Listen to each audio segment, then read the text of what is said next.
All right, Alexis. We made it to Hollywood Studios, and we got a, what was it, 11:30? 11:35. Lightning lane for Slinky Dog. Mama might have lost 10 years on her life, but we got it. 7 o'clock, and we got here an hour ahead of schedule.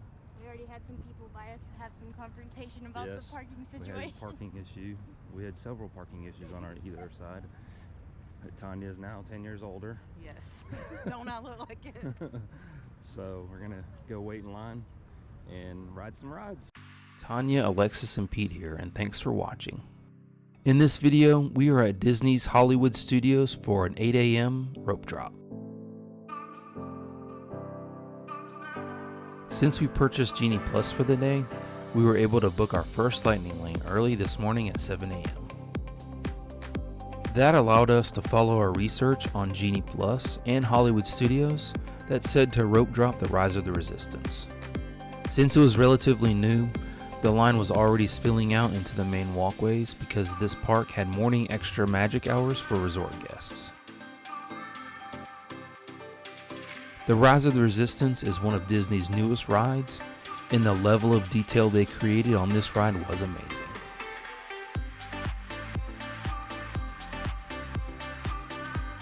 They've also incorporated rooms and different experiences along the queue to help pass the time. After you leave the room with Ray, you're herded onto a ship as though you're being transported from the Rebel base.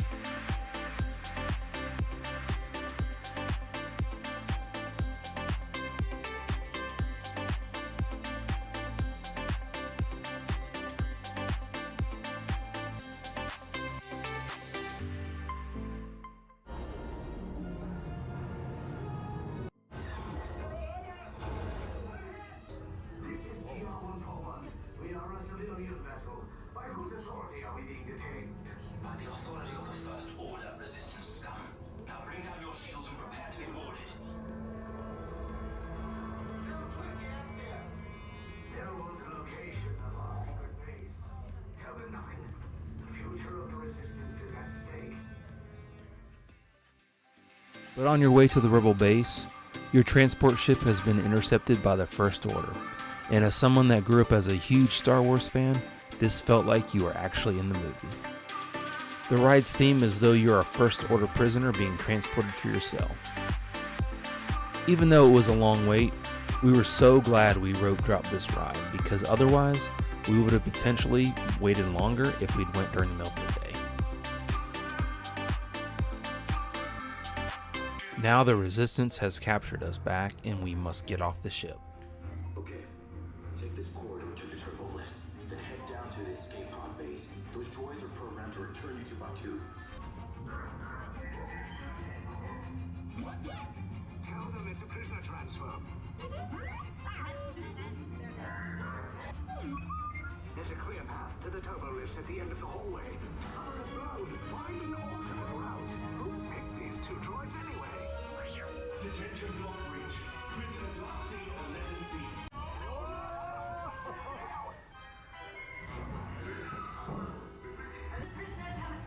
How brave, but ultimately hopeless. There's nowhere to run. Okay, you're clear. Great job, recruit. Thanks to your heroism, the location of the resistance base is secure. After Rise of the Resistance, we walked around Galaxy's Edge, and once again it was like you were on a movie set.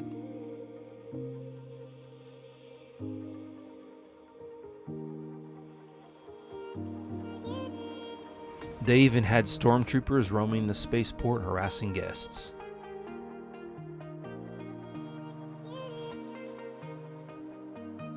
And of course, I was most excited to see the Millennium Falcon.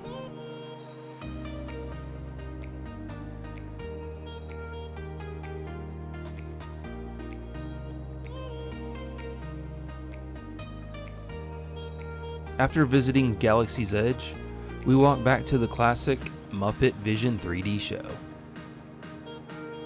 Along with Galaxy's Edge, it was our first time seeing the new Toy Story Land. All the research we did said to rope drop Rise of the Resistance and book your first lightning lane for Slinky Dog Dash. Despite refreshing so fast at 7 a.m., the first time we could secure was for 11:35, so we grabbed it. Our first lightning lane usage. Slinky Dog Dash is one of Disney's new coasters, and of course, they didn't skimp on the coaster or the decor, and it was one of our most favorite rides of this trip.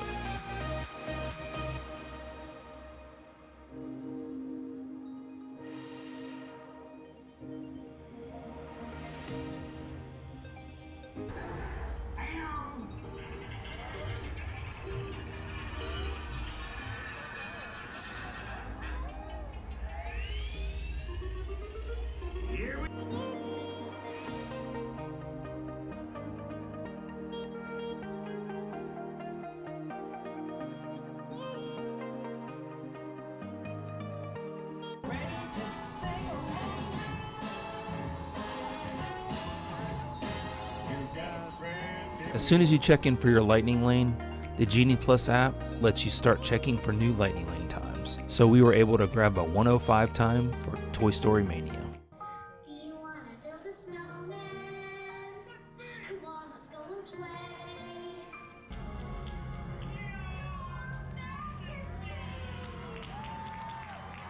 I always tell my pal Buzz, you've got a friend in me. Since we still had time to kill after the Frozen show and our 105 lightning lane, we ordered a snack at Woody's Lunchbox.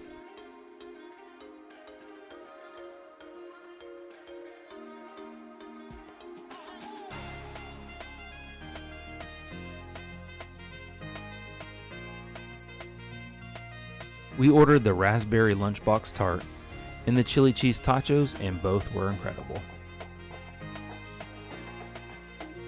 It was now time for us to check in for our 105 lightning lane at Toy Story Mania, one of our most favorite rides in the park. And we were able to snag a 4:30 p.m. Rockin' Roller Coaster lightning lane.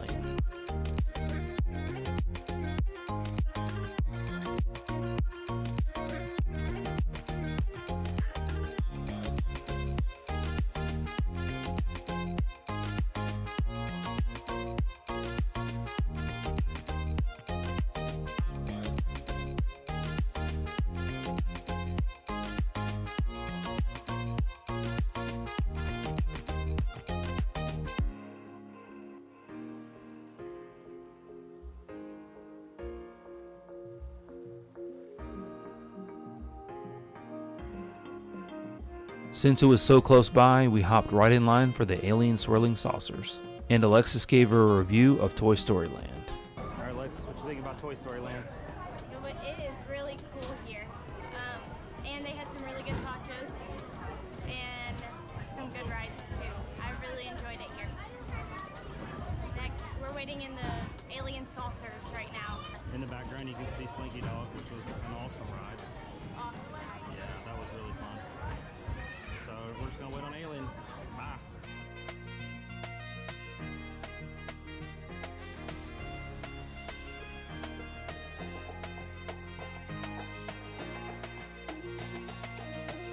At this point of the day, it was already 2:30 p.m.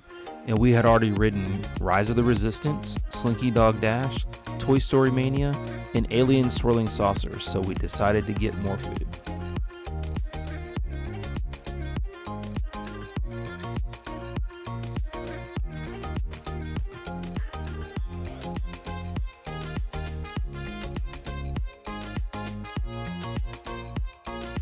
Leaving the Backlot Express, we got caught by the Pixar parade on our way to Indiana Jones, so by the time we got there, we barely got a seat in the huge theater.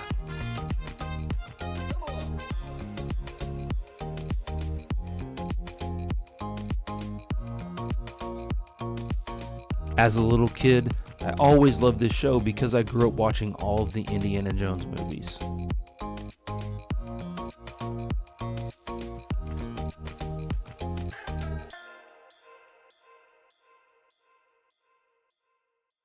After Indiana Jones, We made our way towards Sunset Boulevard and had some time to kill before our 4:30 p.m. Lightning Lane for Rock and Roller Coaster.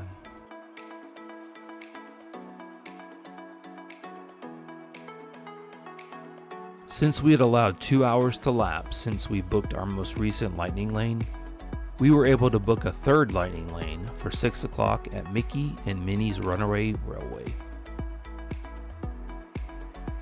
Alexis rode Rock and Roller Coaster when she was young, but only because we tricked her into thinking it wasn't that bad. But as soon as you see that starting launch, you quickly remember how fast it is.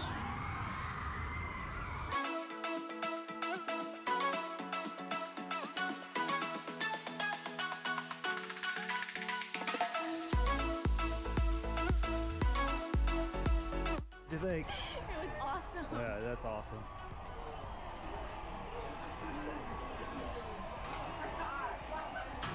I can't wait to see this. And that launch will take your breath away.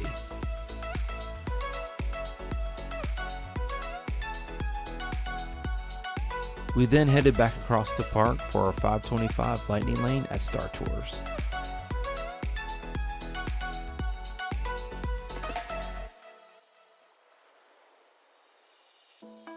Star Tours has never really been one of my favorite rides because I get motion sick, but I love the outside of the ride because I had an Ewok village when I was a kid.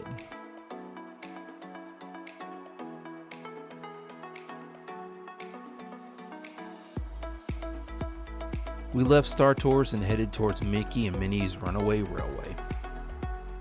It's another ride that has an interactive queue and room before you get in line to ride the ride. Despite our Lightning Lane, it took us 11 minutes from the main entrance to the movie room, and then another 14 minutes to get on the train for a wait time of about 25 minutes. And this was by far our longest wait with a Lightning Lane. This ride utilizes technology known as 2.5D, or 3D without glasses, to give depth to the 2D environments. And it includes more hidden Mickeys than any existing ride at Disney.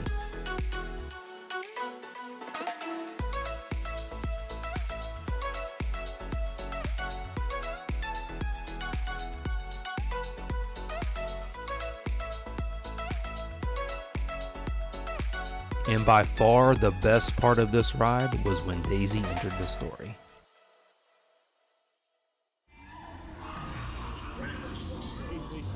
Welcome, dancers, welcome. Come.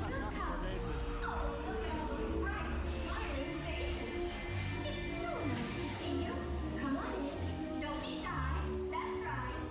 Everyone to your positions. Ready? And 1, 2, 3, 1, 2, 3. Oh, excellent. You're all waltzing so beautifully together. Now, let's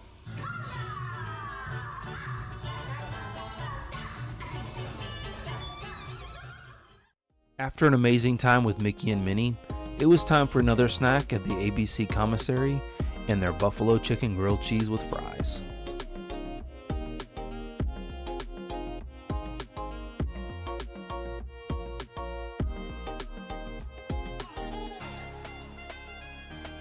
Once we checked in at Mickey and Minnie's, we just refreshed, and we were able to score a 7:15 Lightning Lane at Smuggler's Run.